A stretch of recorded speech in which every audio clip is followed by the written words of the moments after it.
Morning. I'm Joel Tan. I'm the Director of Community Engagement at Yerba Buena Center for the Arts, and I will be chairing the panel today with our wonderful folks here. And, let me if I could just start a bit with a story, because this project is really about stories. When I was 13,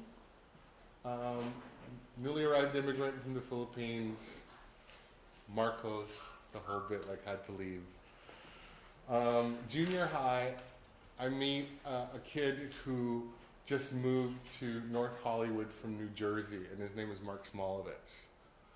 And he was a big queen. I was just like, you're a big queen, 13. And Mark Smolovitz ended up growing up and becoming an amazing activist and producer. He was a producer of The Weather Underground, which was nominated for an Oscar, and Trembling Before God, and he's now doing the HIV Story Project. Amazing man, and an old friend who told me about Global Lives and said, this is amazing. Now, we didn't grow up together, and we reconnected recently on Facebook, right? Like everybody's time machine is breaking down on Facebook.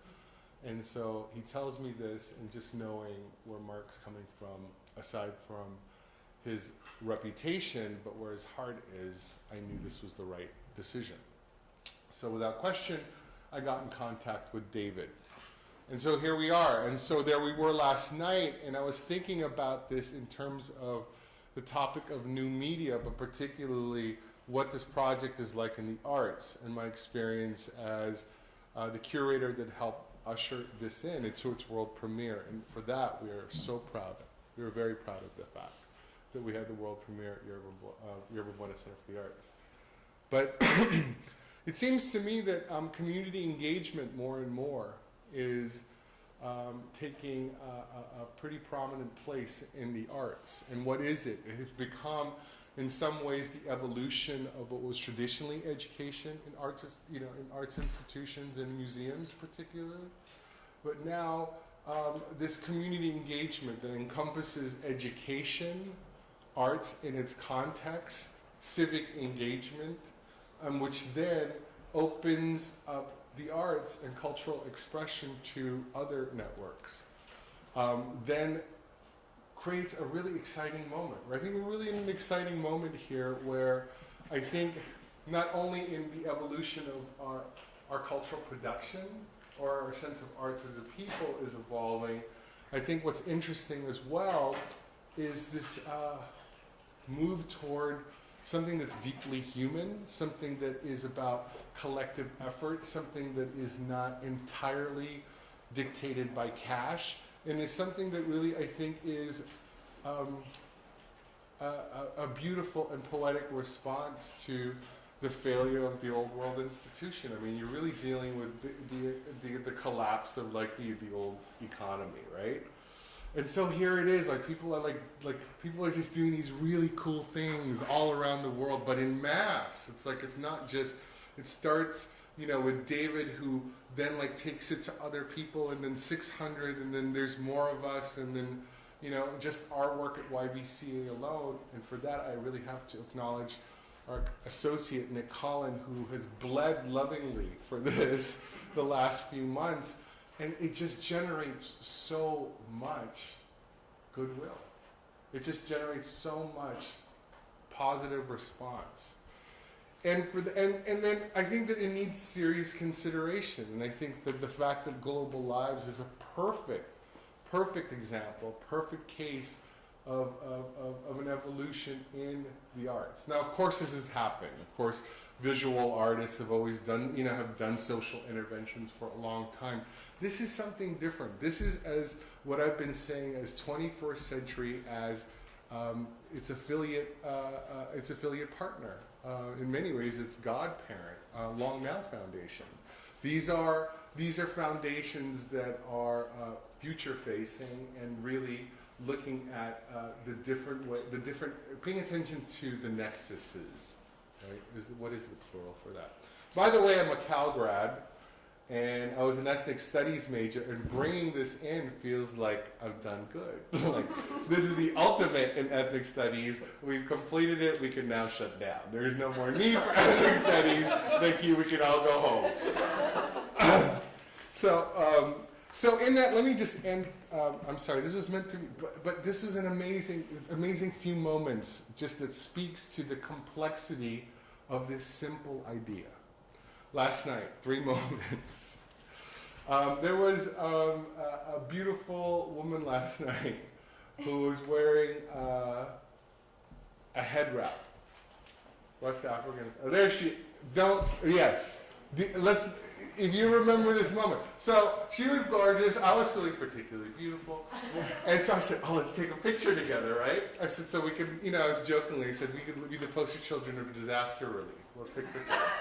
And so we were taking pictures, we were having a good time, and all of a sudden people started gathering around us and started taking our pictures, and we were trying to get out of the situation. It's like, no, one more. And then I started to notice who was taking our pictures. And I said, well, there's Global Lives. So there's one moment. Next moment. Second moment. This is ethnic studies moments. Ethnic studies moment number 2. I was on the dance floor, right? After the 3rd outfit change. Clearly I was inviting attention. I wasn't shy about that, but we were walking through the dance floor, and I was pulled aside. And this young woman excitedly pulls me aside and says, she just starts whining me, and she says, what's that? Where did you get that from? And I had my bindi on. I said, General Bead Company. It's between 9th and 8th on Matoma Alley. And she says, where did you get that from? My headpiece. I said, from this novelty store in Vegas. And then she stands aside, she goes, you just made yourself up. I said, that's right. Welcome to Global Lives Exhibition. We just made ourselves up. Absolutely. And then the third sweetest moment was just when a little girl came through and saw me sitting with our hijras. I don't know if you noticed our hijra project last night, dressed as the ladies' auxiliaries, 50s housewives. And the simple response was she just squealed and she just ran toward them. So I thought, what a perfect evening. This is an amazing opening. It was one of the most memorable. So with that, I'll turn it over to these good folks who can talk about this as new media. Okay, hi, can you hear me okay? I'm Jason Price. I'm a board member and also the producer and director of Global Lives Malawi, and a graduate student in anthropology here at UC Berkeley. And I found this, I read this quote yesterday that resonated. Nothing is so fatiguing as the eternal hanging on of an uncompleted task. William James. And I thought that in regards to Global Lives, Global Lives can be a particularly exhausting task. And so forgive me and perhaps us, David, if we're a little bit tired. The idea of presenting a paper about Global Lives the morning after the premiere seemed entirely logical. Several months ago. I know I'm completely exhausted, and what I'll be presenting today is a little bit of a spontaneous cut and pasting.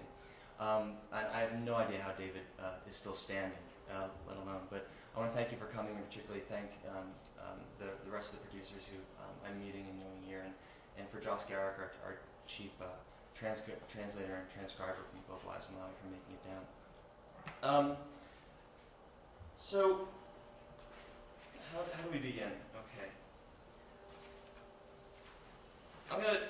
First I want to talk about the everyday of doing Global Lives, and then talk about how Global Lives as a new media project can allow us to look at the everyday, which will, to a certain address, answer the question that came at the end of the last session from Lee. As we talked about in the last session, the tagline of Global Lives is "Step out of your world," and I've written here that this is essentially a provocation, and I would say seems to address an audience that normally would not be so inclined or able to do so. So in this regard, Global Lives seems principally invested, seems by that tagline, in using the power of video to dispossess people of all ethnos of their centrisms, by encouraging intimate encounters with difference and critical self-reflection regarding one's own particularity. I read that to a friend of mine, a professor friend of mine, who then said, that sounds just like Simmel, the great sociologist, German sociologist, Georg Simmel. And he referred me to this piece called The Transcendent Character of Life.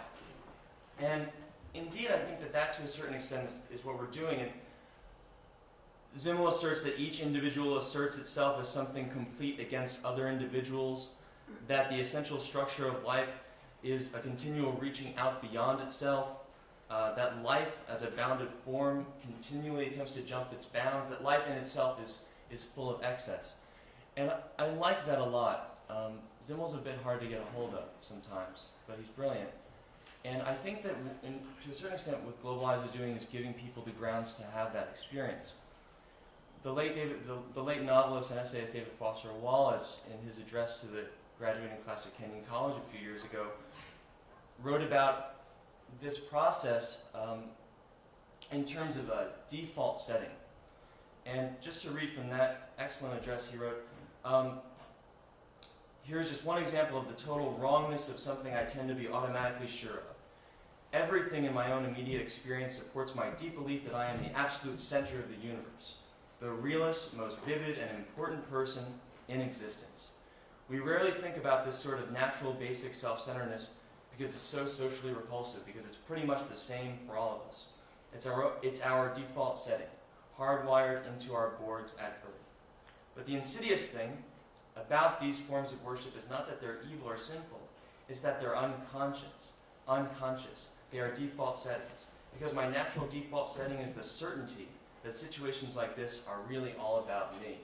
I think the first panel did an excellent job of showing how Globalize allows us to encounter the other and identify the similarity that we share with that other person, maybe from a different place, from different modes of experiencing the world. But that second step of stepping out of one's world is from that vantage point of being outside of one's world, one can see one's own world more clearly.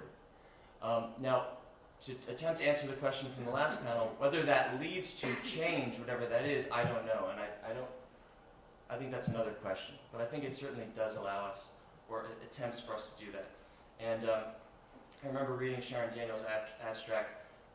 She talks about providing a ground for a context shift in the hope of initiating a profoundly transformative political education. I think that gets right to the point of what Globalize is trying to do. I've got this long slideshow, but I've already spoken for a number of minutes. So what I want to do very, very briefly is just talk a little bit about the experience and the importance of getting all 24 hours of the Malawi footage transcribed into Chewa and Chiao and translated into English, as I think that this will kind of give a case study of the possibilities of interactivity. That, again, Anthony brought up excellently in the last session. And his recommendation was, how do we make this more interactive? And I think that's an incredible, it's spot on, it's the right point. How do we make this more interactive? How do we bring people into the fold? I'm going to try this. I'm not a PC person, and I'm a little scared of this. But I'm going to skip all these other slides. Okay, we can talk about this later at some point. David will recognize these from our board retreat for us trying to figure out what we're attempting to do with Global Lives. And I'm going to skip here. This is Edith's page. Okay, very briefly, I'll do this very briefly. I was a Peace Corps volunteer in Malawi, and I've spent a number of years in Malawi, not enough to have any real sense of the place, but enough to know that I don't have a sense of the place, if that makes any sense to people.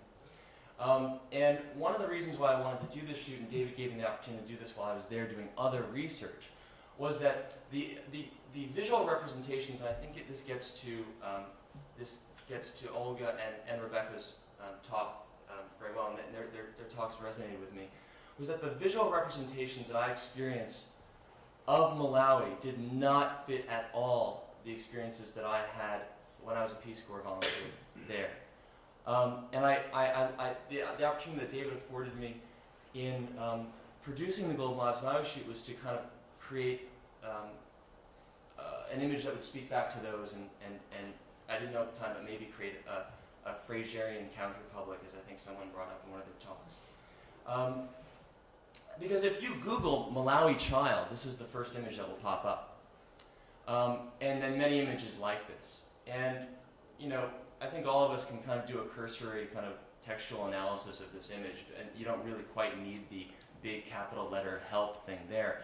But there is that notion of how we experience Malawianness or Africanness always within this context of help. That's one kind of paradigm. And this follows you around. I mean, here you see me doing some notes for some type of reading notes on some type of, you know, difficult or supposedly difficult reading, right?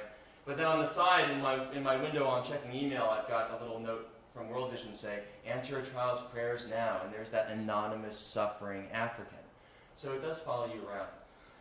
That's one trope, that the images we see of Africa are as sufferers, and that we here in the West are there to kind of help them. The other is this. I started to go on Flickr after we started posting pictures of Edith and Global Lives, and I wanted to see what other pictures of Malawian children there were. And this one got a particularly high number of hits. This is from a young Australian photographer named Cameron Hirwinen, I believe. And the writing at the bottom was particularly shocking to me, and I won't interpret it, but I'll let you, if you'd like. But she is the warm heart of Africa. I was walking through this village with about 50 children following me. From a distance, I saw this girl standing in the doorway, and as I approached, she watched my every move. She had obviously come out to see what all the fuss was about. It was such a powerful experience. Her beauty is so radiant, so natural, and she was so comfortable.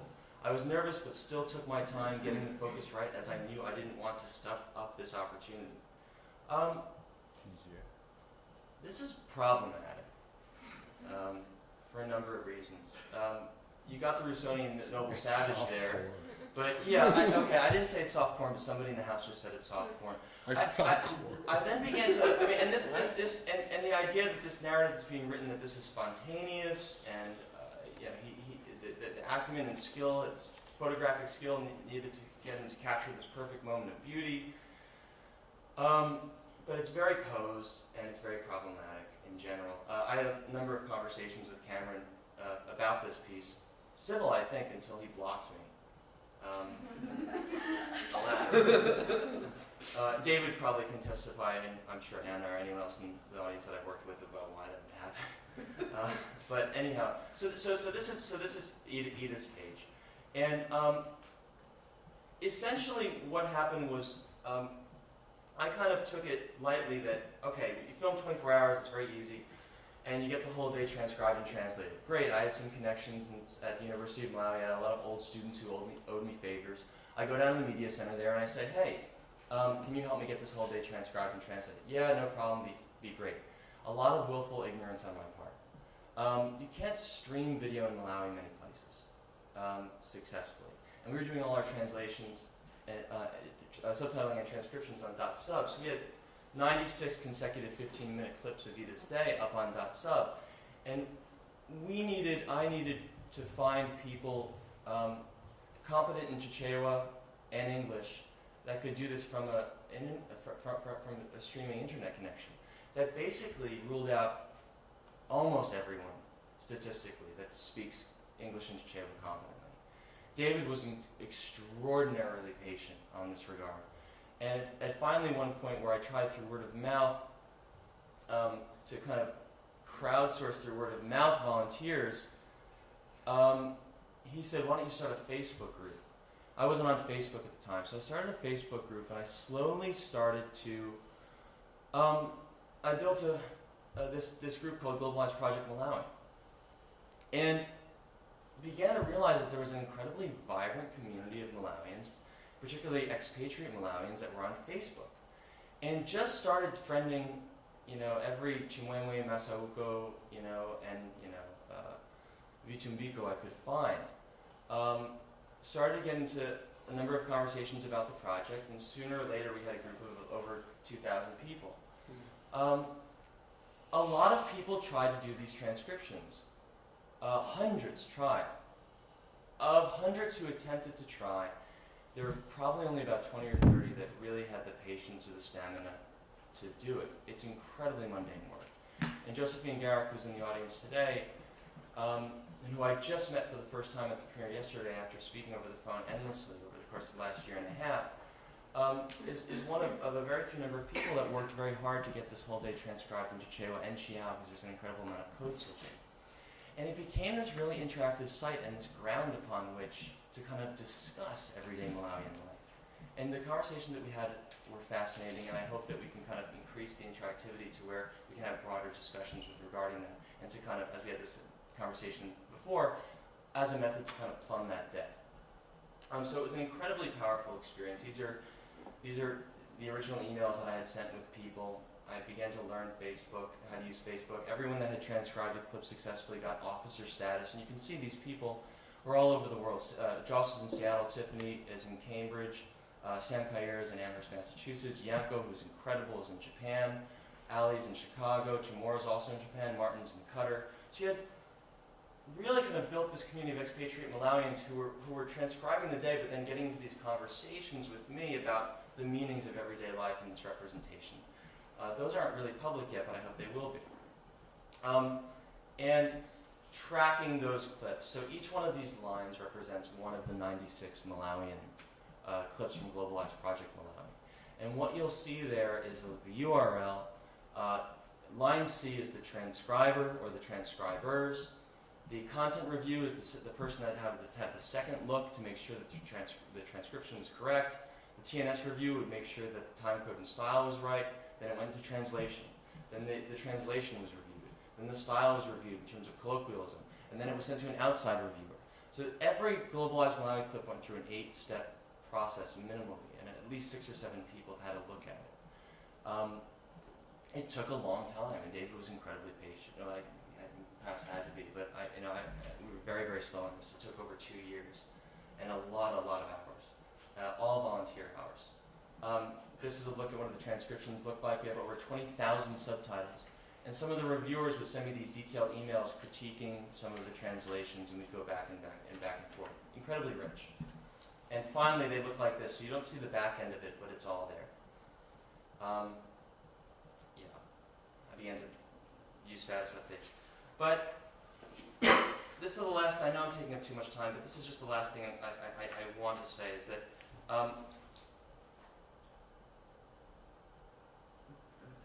building this, because of the constraints and because of having to go through this clip line by line for all 24 hours and getting to watch the footage closely, and in conversation with a lot of our volunteers, this community that kind of created around the project, it was definitely a reward in and of itself, and becomes like a methodological tool in the future for these kind of projects. But there is something else here that I think is incredibly important, and this is where I'm shifting as from producer to anthropologist or student of anthropology, trying to make sense of the project. And I just want to kind of read just the ending, and this is kind of where I think I'm going to go in terms of theorizing the project or making sense of why, to me, it's important. And if you just bear with me for a second. I begin with a critique from a well-intentioned friend who recently lambasted me for devoting so much time and attention to what he called, quote, the maintenance of a catalog of digital mundanity that no one will ever actually watch anyway. To which I responded, which is a fine point in some respects, to which I responded something like, and I think he had his best interest when he said this to me, look, I devoted a few years of my life to living in situations like this in Malawi, but it is only through this footage that I feel as if that world is, even in the slightest, beginning to open up to me. It reminds me how both near and far I am from coming to any degree of understanding of everyday life, not just in Malawi, I mean, but anywhere. And what's strange is that I find that eerily consoling. Ultimately, I think that doing this project has increased my own burden of awareness, and there I use a term from the incredible humanist geographer Ifu Tuan. And I feel like I'm in a better position now to begin to try and understand things. And that is something.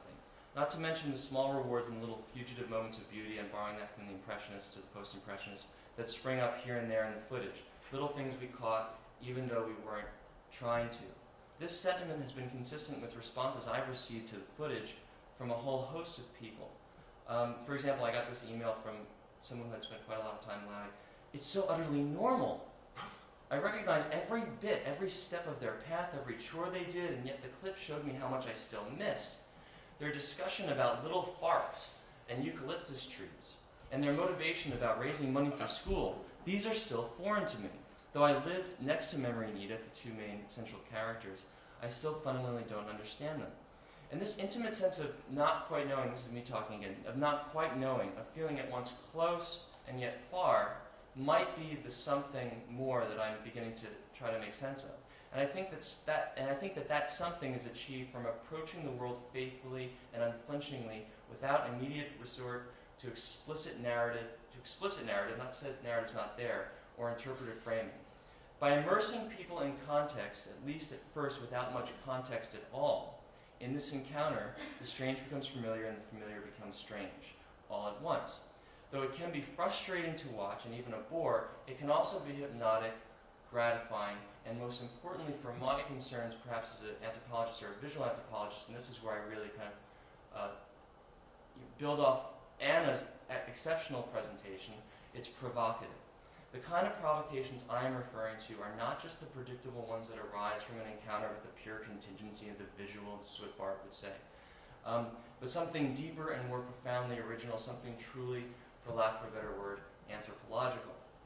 The poet Keats referred to this way of approaching the world, and this is kind of old hat for English scholars, as negative capability. A way of being in uncertainties, mysteries, doubts, without any irritable reaching after fact and reason. And as the critic Trilling once rightly noted, this is actually not an abdication of intellectual activity,